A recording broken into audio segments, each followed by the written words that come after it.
Hello everybody and welcome back to Red Eagle Politics. Make sure you guys like this video down below and subscribe to the channel if you are new. So it seems as if the talking points are changing in the Never Trump camps because I've seen this take so many times from so many people this week, and they are admitting indirectly defeat. They know the writing's on the wall for the primary, but they also know that Donald Trump is very likely going to go out there and defeat Joe Biden next year. And they understand that. You're seeing some of these cases that they're using against Trump. They're collapsing in real time. Whatever's happening in Georgia likely isn't even going to go to trial until like 2025 at this rate. And it's completely collapsing. The narrative's collapsing. They admit Donald Trump is very likely to win the 2024 election. So now they're trying to say, well, he's not going to get anything done. He's going to be a lame duck. Which, by the way, he had 4 years the last time, and he got quite a bit done. There's a lot of unfinished business. I'm not saying there's not. I'm not saying it went perfectly. There may be legitimate criticisms here and there. We've covered that, but it doesn't matter because we're in 2024, and this take doesn't make much sense to me because Donald Trump is likely going to have a trifecta if he wins. The House will likely stay Republican, and you have a much better speaker than Paul Ryan. Is Johnson perfect? Not necessarily, but he's been better than Ryan. He's been better than McCarthy. He supported Donald Trump's agenda in full when Donald Trump was president, to the point where if Trump becomes president again, Johnson will be an ally in Congress. And they're also likely going to expand a Senate majority. If Donald Trump wins, they'll get Ohio, Montana, possibly Arizona, another state or two, maybe even on top of that. And they're very likely going to shift leadership in the Senate as well, to the point where this argument doesn't make any sense. But what it does show is that these people are on the back foot so much that they're admitting that Donald Trump winning is a realistic possibility. And they wouldn't even accept that reality until like a week ago. And it's true, and the polls we see out are absolutely insane. I mean, we asked the question, why are they going after Donald Trump? Why are they trying to indict him? Why are they trying to bring him down? Because everybody knows the writing is on the wall. They cannot beat this guy. He will not go down. There's nothing that they can do. You look at the primary field right now, Donald Trump in the latest poll, he has over 2/3 support. We didn't even get to cover this in the last video because it was new.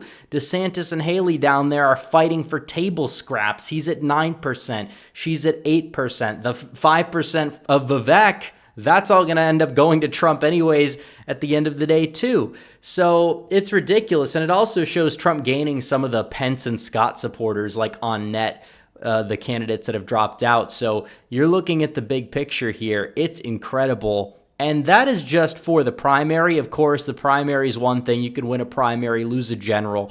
But looking at the general election polls, Donald Trump, a sizable lead. And when they're polling everybody, when they're polling RFK Jr., when they're polling Cornel West, when they're polling Joe Manchin if he runs, Trump's lead expands sizably. But you're looking at this.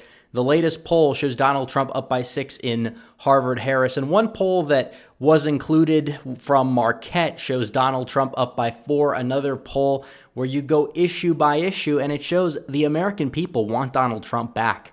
They do.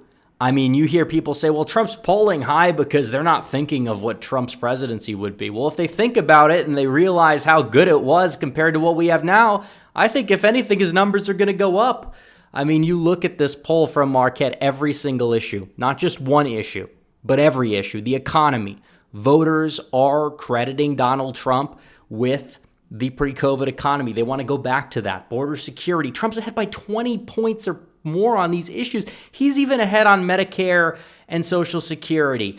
Entitlement. Some people didn't like that I used that term in the last video where we covered this, but either way, that's the blanket term a lot of people use. They say entitlements, they say Medicare, Social Security, whatever. But the bottom line that a Republican is leading on this issue is absolutely insane. Like, this is unheard of stuff. Handling foreign policy, Trump up big. Foreign relations, we heard Trump's foreign policy would be disastrous. It was ignorant. We heard that a lot before his presidency, even during to a certain extent. But the American people want it back. They see what we have right now.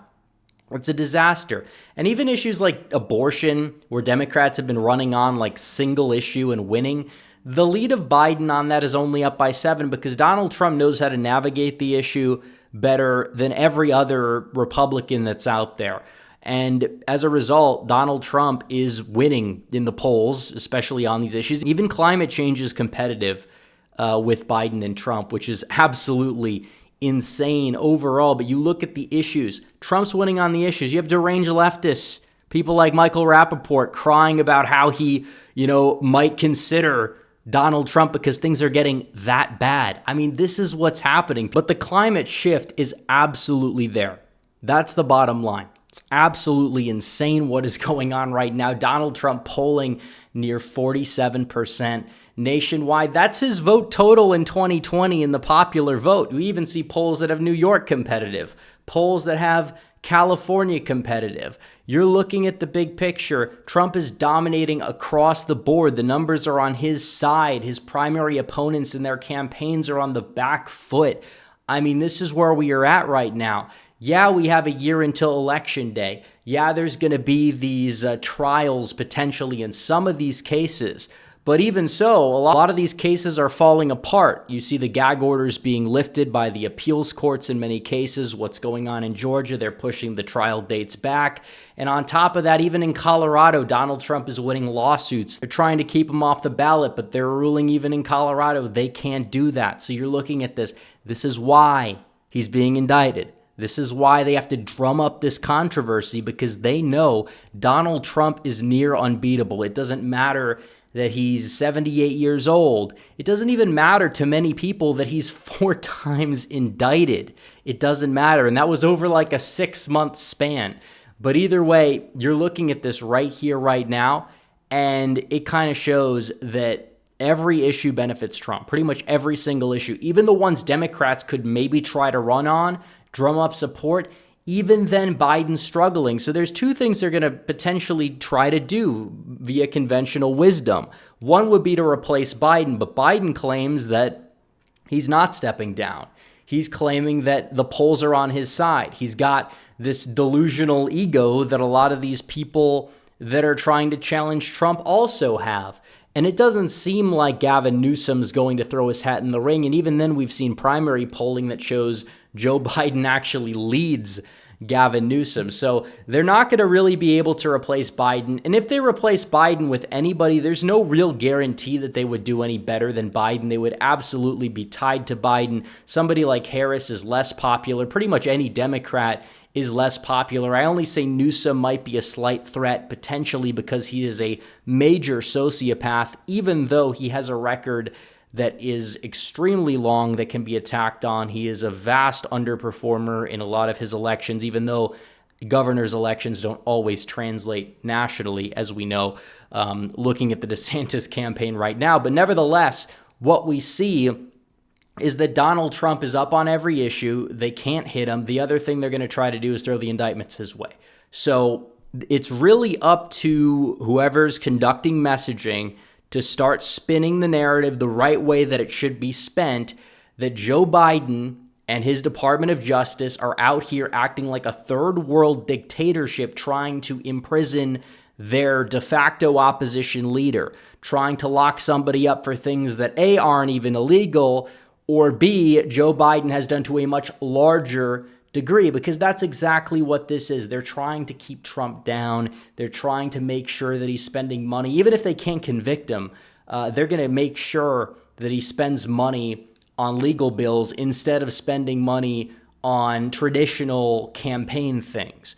But nevertheless, it could still be all for nothing. Donald Trump could get convicted and he could still end up winning the general election. It just has to be spun. The narrative has to be spun properly. Even if he's in jail, is it possible? I might have to do a video on that. How would it look like? But even then, even if he gets some sort of a conviction, it is very likely that Donald Trump still could go on and win. Obviously, we see polls that say, well, he loses support. He goes from +4 to like -5 if there's a conviction. But we don't live in that environment. Obviously, you're going to have a lot of people on the right jumping to his defense if that happens, and the narrative is going to be spun a certain way. And if that narrative is spun a certain way that has broad appeal, then it's not really going to lose Donald Trump much support, depending on the circumstances. But nevertheless, Trump is in a phenomenal position to win.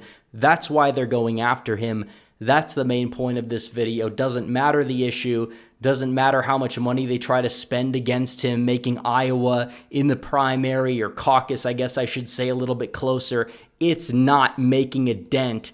Donald Trump is going out there, and as of right now, he's winning. A lot can change in a year. We know that, but time is running out. So we'll see what happens, but it's going to have to be a miraculous year for Joe Biden and an absolute nightmare for Donald Trump for Joe Biden to win re-election. So anyways, guys, thanks for watching this video.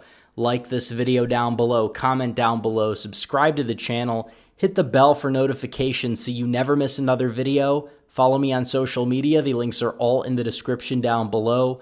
As always, guys, thanks for watching. Red Eagle, out.